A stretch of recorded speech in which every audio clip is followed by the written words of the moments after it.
So good afternoon. I'm going to cover off a few things about internal communications and PR, mostly about my experience as an internal communicator and change communicator.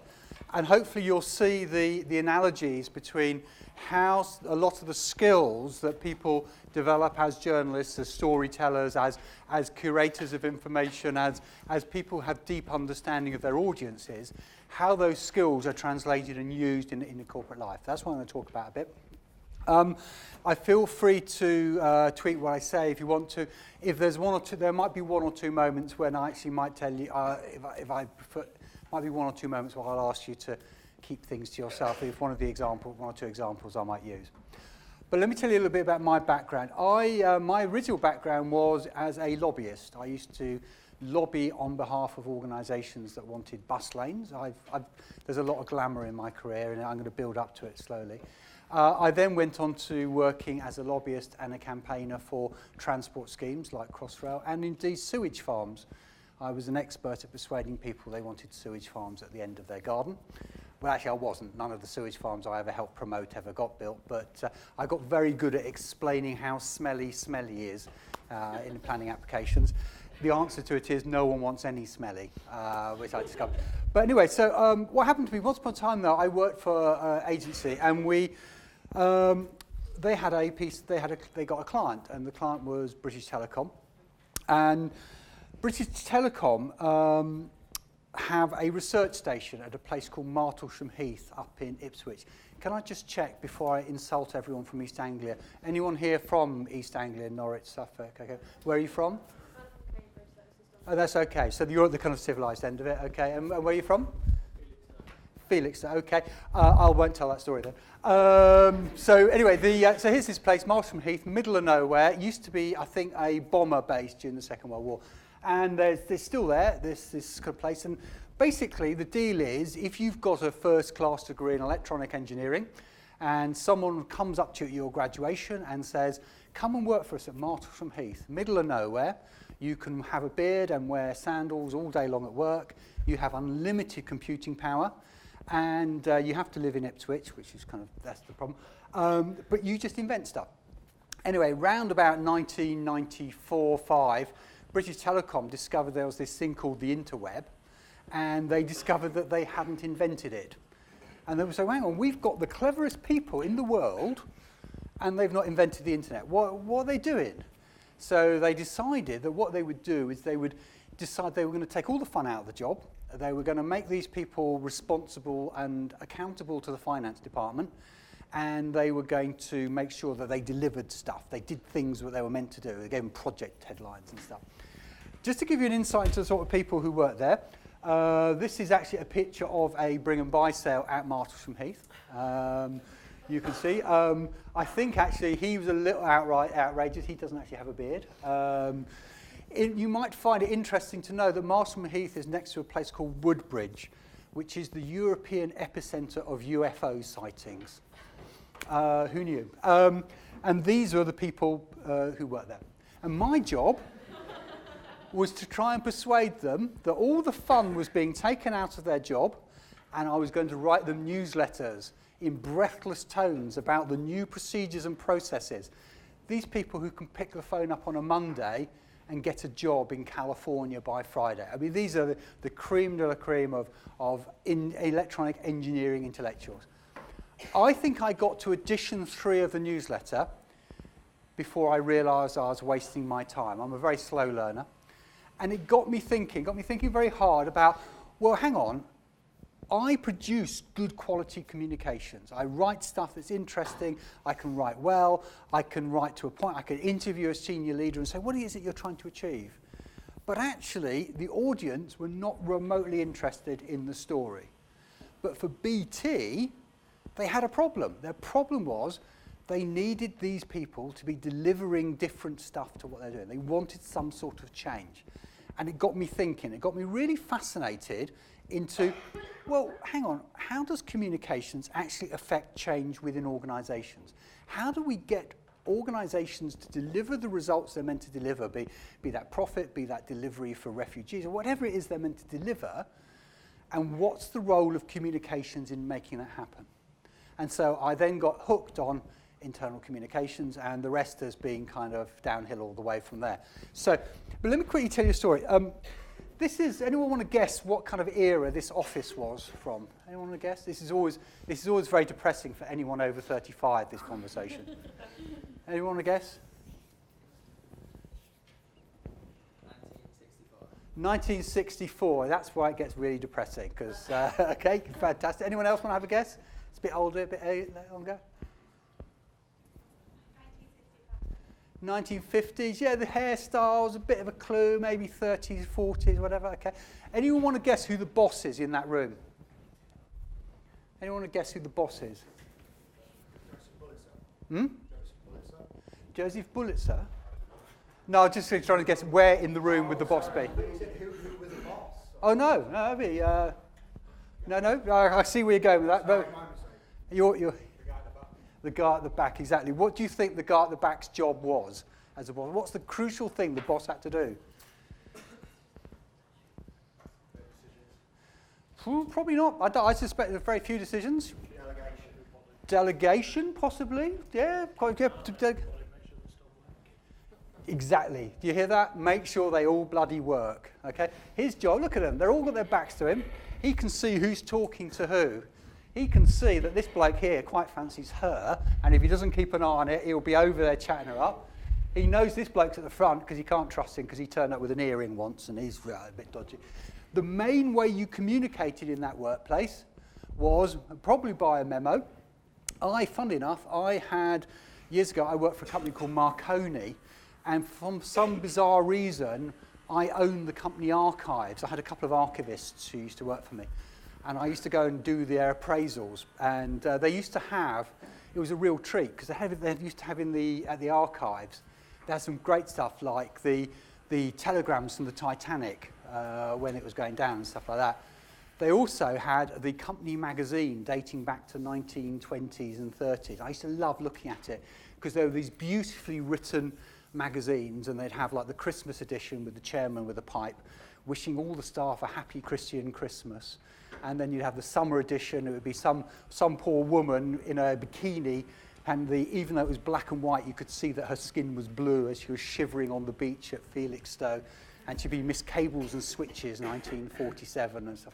And the magazine, though, was about telling people stuff. It was just about saying you're part of a community, and actually the world of internal communications in those days was driven by journalists.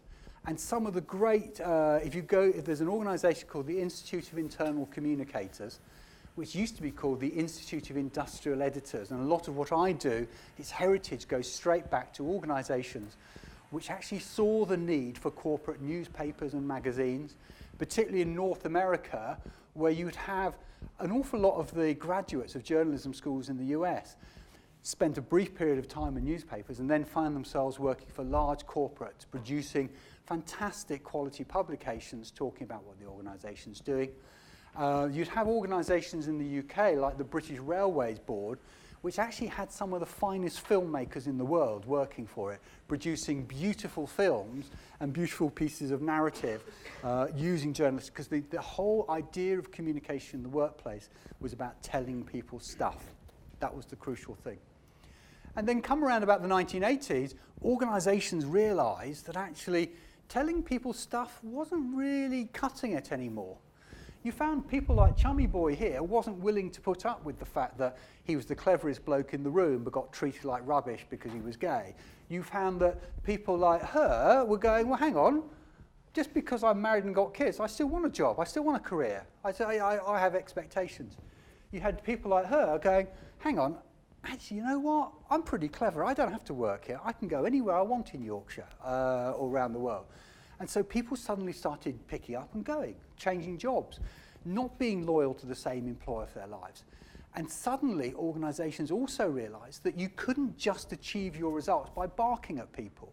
The military model of telling people how to behave at work didn't work anymore. We expected to be treated well at work. We expected to be entertained. We expected to be respected. And so suddenly organisations realised this, is that actually, for all the energy that was being invested over the years on making organisations successful, having the right 5-year strategic plan, it was a waste of time if your employees didn't buy into it. So suddenly, just producing comms for the sake of telling people stuff didn't matter anymore.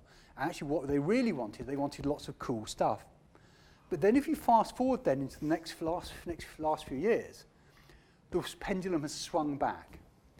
In every workplace now, the whole idea of controlling a message has disappeared. The idea that you can stop your employees saying publicly what they really think at work. In the past, you go to work and you have a bit of a moan with your friends around the water cooler. Now you put it on Instagram or you maybe mention it on Facebook. Here's a piece of interesting homework. Think of any company you want to think of and write into Google, I hate my job at. Type that in and you will see some amazing stuff come right back at every company you want to mention. So suddenly organizations are realizing that employees are actually talking to each other. They're sharing problems. They're talking about the things they love at work. They're talking about their frustrations. They're looking for colleagues who can help them solve problems. And so what suddenly's happened is the world of content production in organizations has gone boomf. The amount of volume, if you go to a company like Pearson, which publishes that textbook there, and you look at their intranet, the volume of self-published information on that system that they've got is phenomenal. The average employee has no way of coping with the sheer volume of information that's being thrown at them. And so what we're seeing now is this rise of the super curator. We're seeing people with good, hard journalistic skills stepping into the breach and going, okay, we're going to help you translate all this volume of noise into something that's engaging, something which helps employees understand what they're meant to be doing, but also at the same time makes them feel good about the organization they work for. And so a lot of what I do at work is actually about trying to answer this question now. Is how do we talk to our people in a way that's interesting, that's engaging, that treats them like they've got a brain, and actually gets them to do the thing we need them to do at work? Because that's the crucial point. We're not in the business of just telling people stuff because we want them to know stuff. We're in the business of getting them to do something. Now let me explain what I mean. So what do I do for a living? Let me just skip ahead. Oh, sorry. I just want to make this point here. The other thing here is just to remember is this. Whether you work as a journalist or a PR or in advertising or in lobbying or in, I don't know, any communications field, the one core skill which is universal to all those disciplines is this, is deep, deep understanding of our audiences. In the way if you sit in an editorial meeting in a magazine or a newspaper, there is a conversation that says, our reader isn't interested in this. Our reader wants to read about this. You go to a men's magazine, they'll be talking about, oh yeah, he's interested in gadgets, he's interested in sports, he's not interested in the work of Schopenhauer. So you have these conversations. It's based on a deep fundamental understanding of the audiences. It's a skill which a lot of PR people actually don't have, interestingly enough, because it's quite possible, if you're a PR person, you only really need to know one set of audience really well, and that's quite often the journalists. Now the world with social media has changed that fundamentally, and the key skill that we have to bring that makes us valuable in any workplace is this deep appreciation of the audience.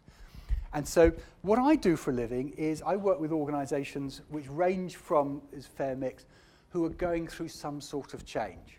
So let me pick an example here. So Yarra, I said it went downhill after I mentioned sewage farms. Yarra is the world's biggest manufacturer of fertilizer. The glamour doesn't stop in my world. They also, funny enough, they've got a massive factory in Holland on the coast. And someone explained to me once that if the factory blew up, which is a fairly, because fertilizer is also made of the same stuff that explosives are, if the factory blew up, it would take Holland with it. It's, so they're kind of quite a big organisation. But their fundamental problem was one day the chief executive was at a management conference and had a little slogan called Creating Impact. And at the end of the conference, the chief executive was asked by some of the audience, so Jürgen, what is our company strategy? And his clever bloke at this thought fast on his feet. He says, creating impact, that's our strategy. And there we go. And then the comms department was then asked to communicate that. It was the comms department that said, but what is that? I don't know. And I remember sitting in meetings with the director of PR and the director of advertising and the head of internal comms. And between us, we came up with a corporate strategy, the sort of thing that you'd pay a massive corporate strategy company millions and millions of dollars to come up with, because the comms people realised they had to explain it. Or I'll work with people like the World Food Programme, and I'll talk a bit more about them in a minute, around how do you get people who think their job is to throw bags of rice out the back of trucks to starving people, how do you get them to think, no, actually, it's much more important that I go back and fill in forms for the HR department. Yeah, that was a gig I did for them, which was quite cool. Or indeed, Sanofi Pasteur. So here's a company that's the biggest manufacturer of vaccines in the world. 50% of the vaccines they produce, they throw away because they don't match the quality standards they're meant to match. So they throw half the stuff away. As a result, people like the Brazilian government are cancelling vaccination programs because they can't get the polio vaccines. There is a flu epidemic in North America at the moment because not just Sanofi Pasteur, but the other manufacturers are also at quality problems. And it all fundamentally comes down to the fact, and not for quoting, is that a lot of people work in the factories don't really care that much, don't care about following the procedures and processes. So a lot of what we have to do as communicators is try and get people excited about, well, what is it that I do, and what's the difference I make in the world? So let me just ask you this quick question. Anyone see anything funny with this? Just don't need to read it too much. There's a joke in here somewhere. So the headline is 10 ways to plan your internal comms. I'll give you a clue. It's in the subheading. It is this.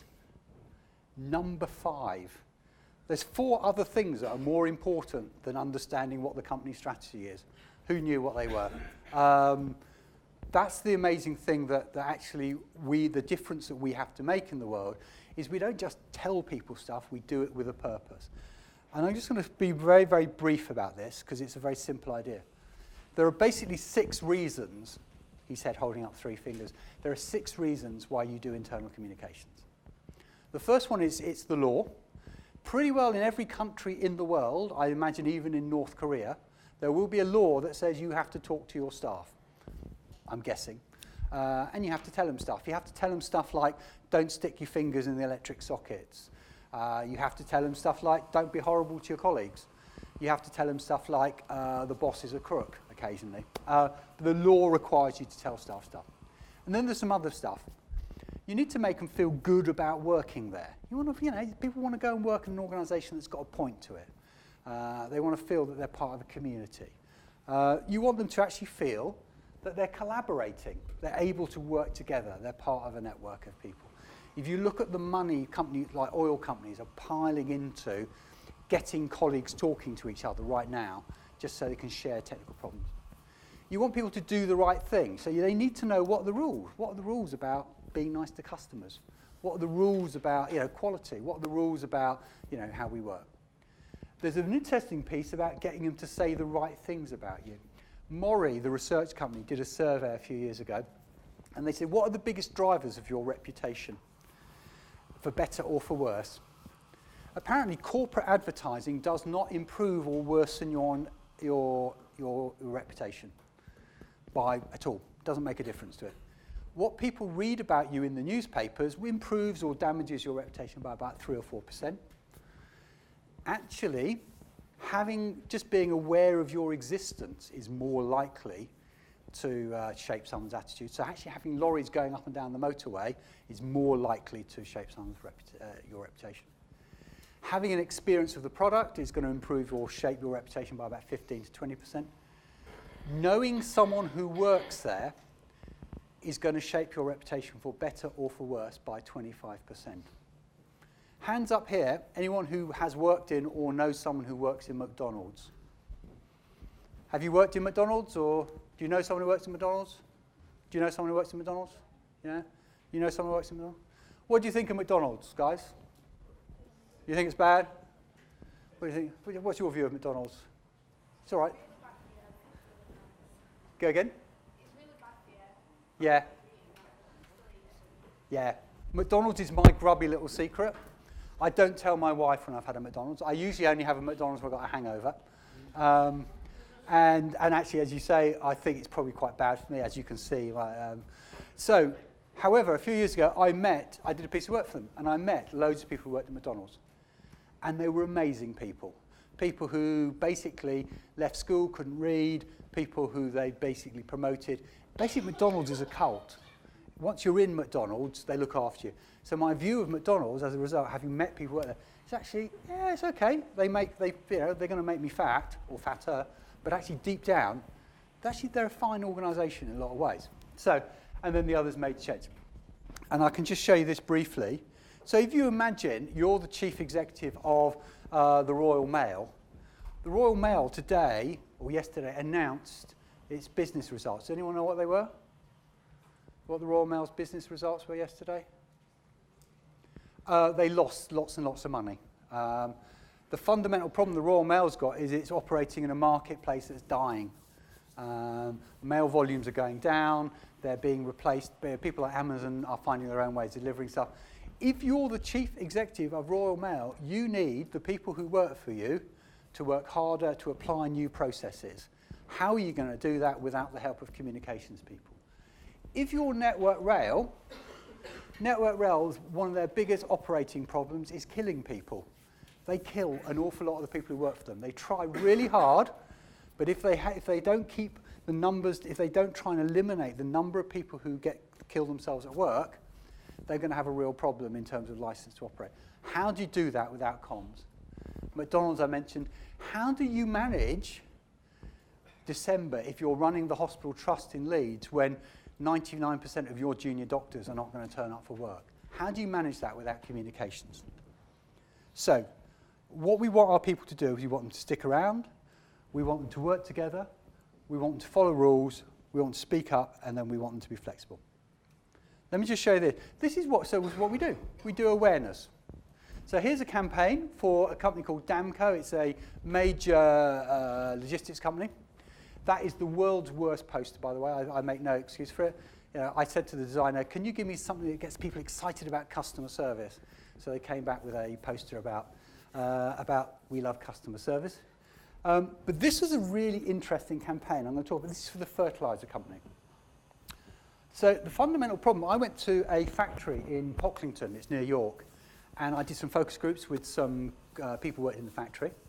And I said to the guy, one of the guys who worked in the production line, actually, what happens on the factory floor? Because I've never been in the factory. And he said, oh, I'll show you. So he took me down there, and he's showing me around this factory, and he says, see this machine here? It can pack 6,000 boxes in an hour, and this machine here, it mixes all up in all these amazing things. And I said, oh, so what's that white powder that goes in the box? And he goes, it's fertilizer. And I said, yeah. So what's it do? And he goes, I don't know. And he worked in this factory. He'd worked in this factory for about 10, 15 years, had no idea what it was that he did. How do you manage to build a company where people don't actually know what they do? So what we did is we started getting people to tell the stories about the impact they made on the world. Those of you who speak fluent Portuguese will know that this says there are going to be 7 billion people in the world. How are we going to feed them all? Well, kind of fertile. So how do you give people some sense of purpose? So what we do is we do this. We just take them through these 5 steps, from awareness, through understanding, and we take them through, do they believe, can they actually get it, business as usual. The other crucial thing, I'm going to skip very briefly over this, is actually a lot of the time what we do, though, isn't just about writing stuff. It's about people who like people.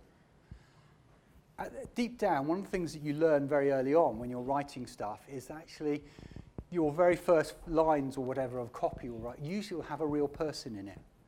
And that's because, deep down, people don't like organisations. What they want to do is they want to hear about the people who run their organisation.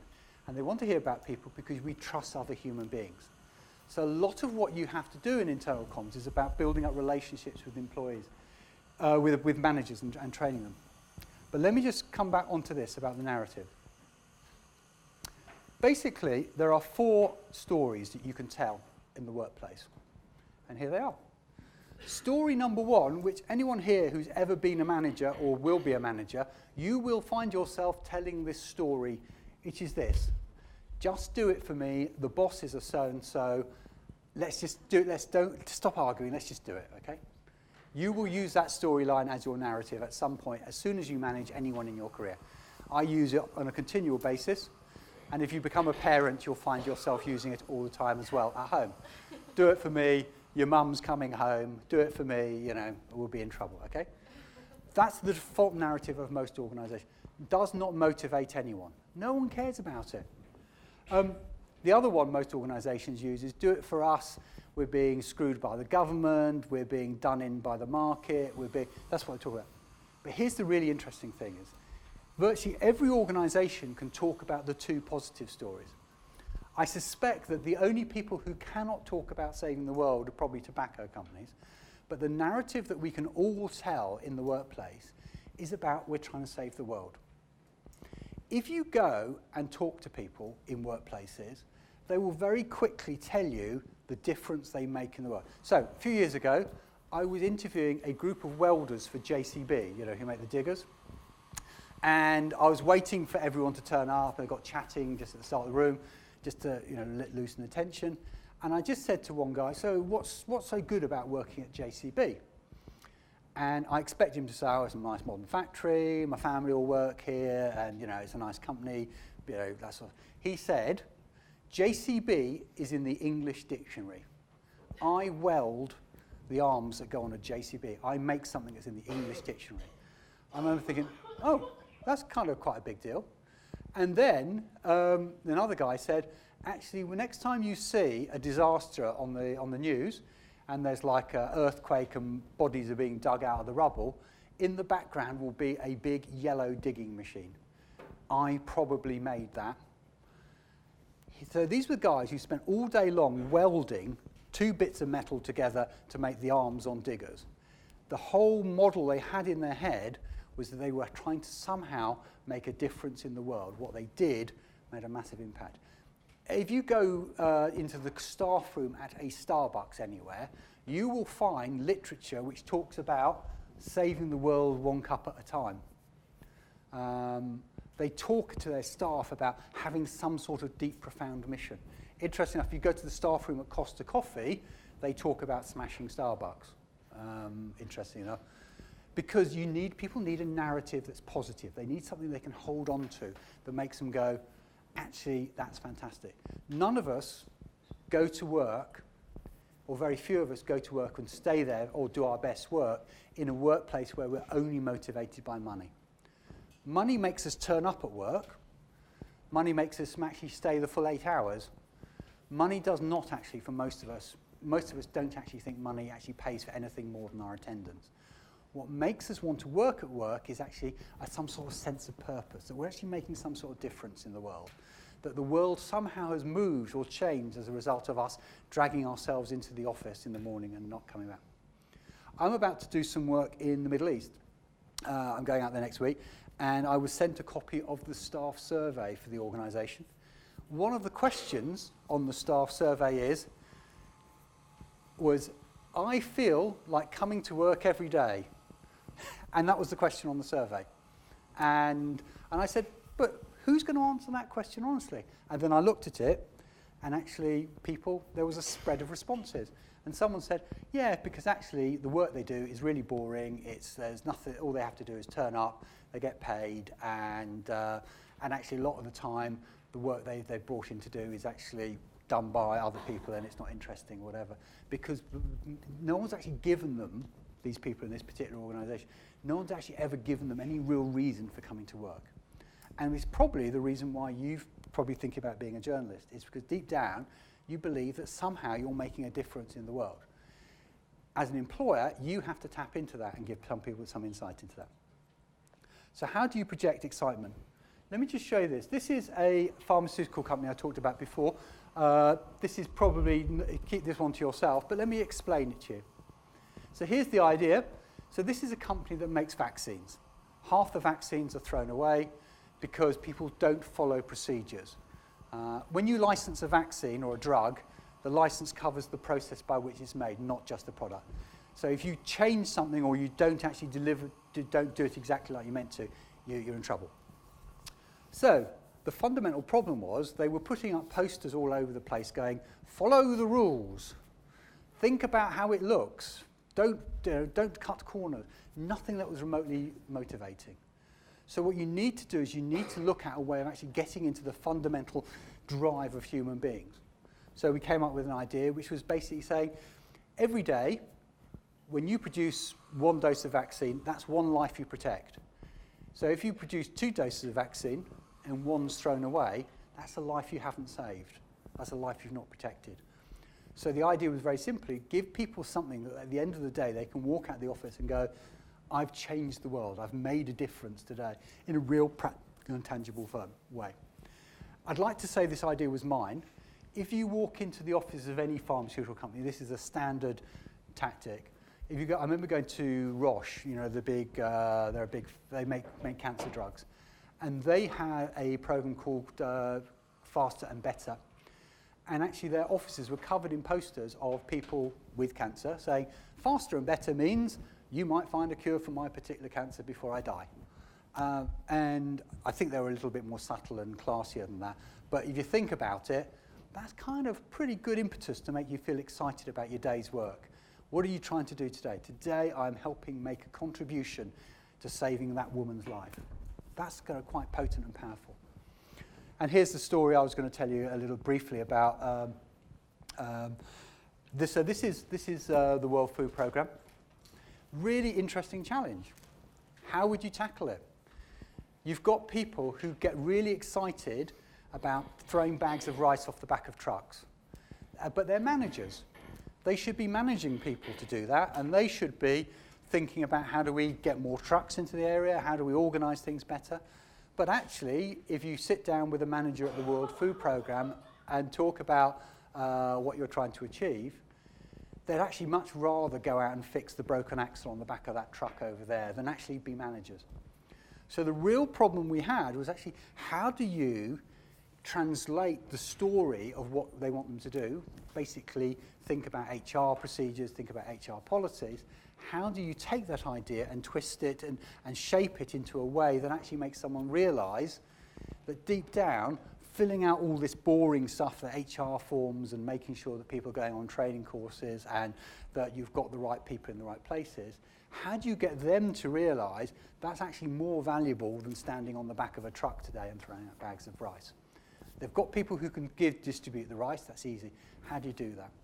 How do you get them to think about actually a lot of the things the World Food Programme does now doesn't actually involve giving people food.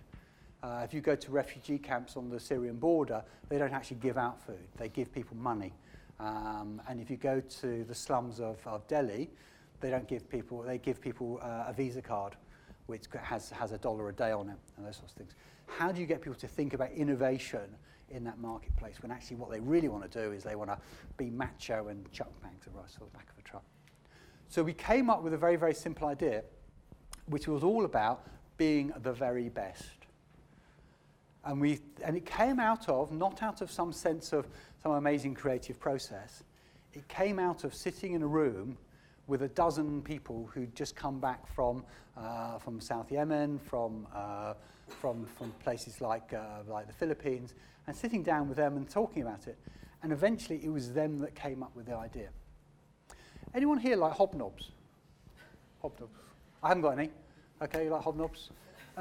Sorry, I got a bit. They used to have a slogan called "One nibble and you're nobbled." I don't know. They still have that, do they? Yeah. Maybe it's interesting enough. The idea for doing this came from having sat in the focus group, where someone said, "Oh, a nice thing about hobnobs is one nibble and you're nobbled," and that became the corporate slogan. Actually, a lot of the time is if you're listening to the employees, if you're listening to the audience, they tell you what the creative idea is. And that was the basic idea. And let me sort of, almost coming to close now, but tell you about, I said before about managers. People make the difference. Let me just very briefly tell you the story. I mentioned before I worked for a company called Marconi, which is long gone in the annals of time. I think anyone under 45 probably won't remember it.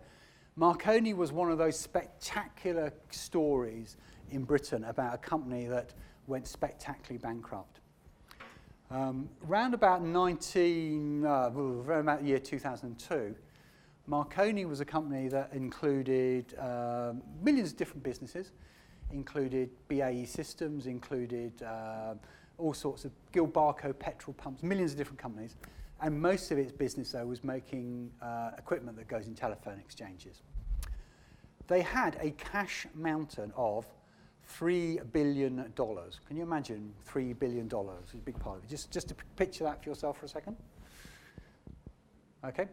What they did is they then decided to go on a spending spree, and they spent the $3 billion, and they borrowed a further $3 billion. So that's a total of $6 billion. Just picture $6 billion if you can. And funny enough, they went broke. They went spectacularly broke because they banked on all the telecoms companies. When the internet came along, they banked on them wanting to have more and more network. That was the idea. And of course, it never happened.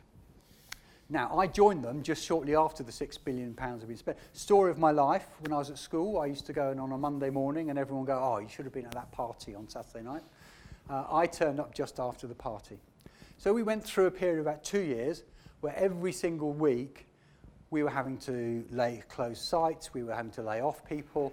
It was just absolutely astonishing, the whole experience of 2 years. And eventually, the company got restructured, and all the people who'd owned shares in the company, they ended up losing all their money, which was a real tragedy because our classic share owner was someone who should probably never have owned shares. They tended to be retired colonels and vicars in the home counties who thought that the shares were going to go up again, and their money just disappeared, and these people lost all their money. And we ended up being owned by a group of New York-based financial traders. And what they did is they came to the chief executive, this gentleman here, Mike Parton, and said, Mike, okay, what we're going to do is we're going to put a bonus scheme in place for the top 60 managers. And I was in the top 61, which was really annoying. And they said to Mike, what you get is we want to get our money back because they'd lost money. So you've got 4 years to do it. If you hit these targets, we will give you £24 million in 4 years. So can you imagine earning £24 million in 4 years? I don't know if you can. I can. I can imagine blowing it as well very quickly. Interestingly enough, we also had lots of staff who not only lost lots of friends who'd lost their jobs, they hadn't had a pay rise for 3 years. Can you imagine how you would explain that to the workforce? Anyone want to have a go at that? What would you say to the workforce? What happened was Mike said, I will go out and I shall talk to them. I said, Mike, you will be stabbed. After they've stabbed you, they will drop things on your head and then they will beat you up again. I said, no, I'll go and explain to them. And that's what he did. We went and sent him out, and he worked in telephone exchanges, installing equipment. From the look on this bloke's face, not very well. He would be there for a day, and in the morning, they would try and drop things on his head. And then at lunchtime, they'd start saying to him things like, so Mike, 24 million quid, how does that work? And he would say, well, okay, let me tell you. It's not fair and it's not equitable. But this is what I've got to do to earn it. And if someone offered you 24 million quid, would you go home and say to your wife, I've been offered 24 million quid, but I'm going to turn it down? And he was honest and straight with them, but he said, it's not fair and it's not equitable, but this is what I've got to do. What people then started saying was, okay, yeah, it's not fair, it's not equitable, but let me tell you, Mike, you're not going to get your 24 million quid because, look, have you noticed we've all got new uniforms today? Yeah, all the equipment's rubbish. It's only because you've come in today that we've got proper equipment. Mike, have you noticed when all the boxes that we've opened from the factory, they've all got the right stuff in them? Well, let me tell you, Mike, you're not going to get your 24 million quid because that never happens. Or the stuff we have to install is rubbish. So you're not going to. So what he was getting back from them was like really good, hard evidence about what he had to do to fix the company. They were getting a sense of a human being who was a straight sort of bloke, who was kind of straightforward, and afterwards we had a running tracking survey, and we tracked it.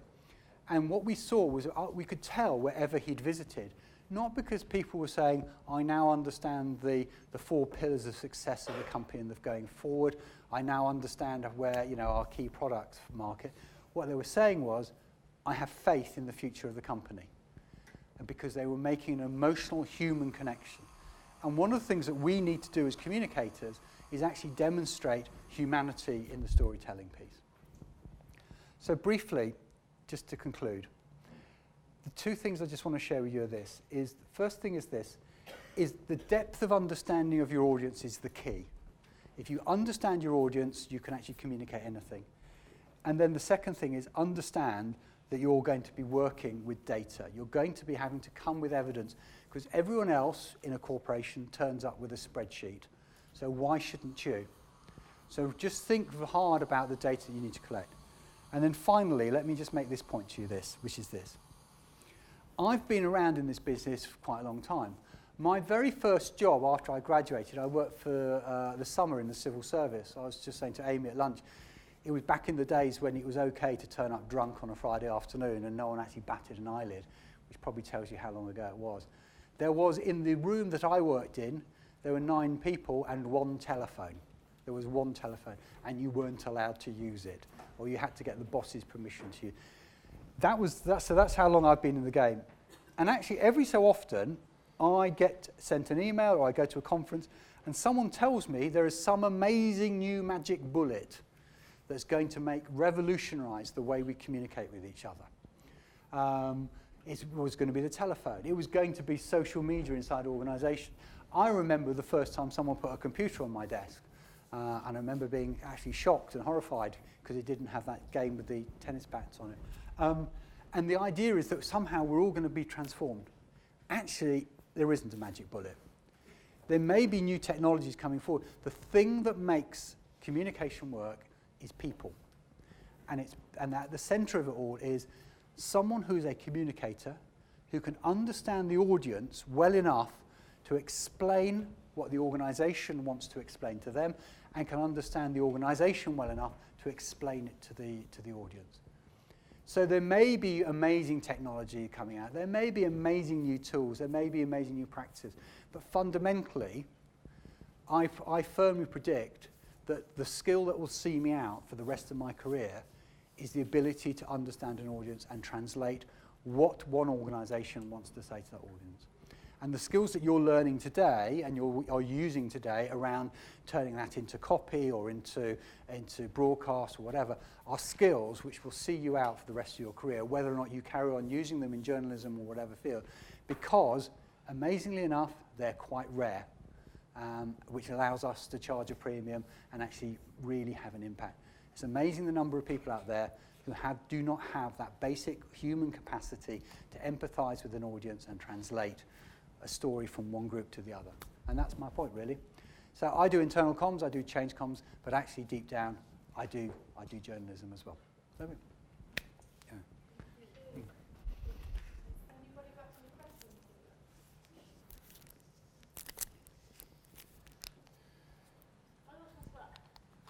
Are there organisations that ask for your help that you think, I don't want to help you, I'm not comfortable ethically with working with you? And how do you deal with that? Interesting you say that. Amy and I had a conversation. One of the clients I saw, I put up there today. After working with them, I've just declined to do some more work for them, on the basis that I'm too busy, but deep down ethically. I worked for a long time for a PR agency, a very well-known PR agency, which has a reputation in this field of working for anyone. And actually, in the end, it became out to be a real issue because I think it's a really important point, which a lot of people in communications neglect. The CIPR did a survey, the Chartered Institute of Public Relations did a survey last year, and it asked practitioners about ethics. And it said, I think something like 80% of practitioners said, ethics are terribly important. And they said, well, what is ethics? How do you define ethics?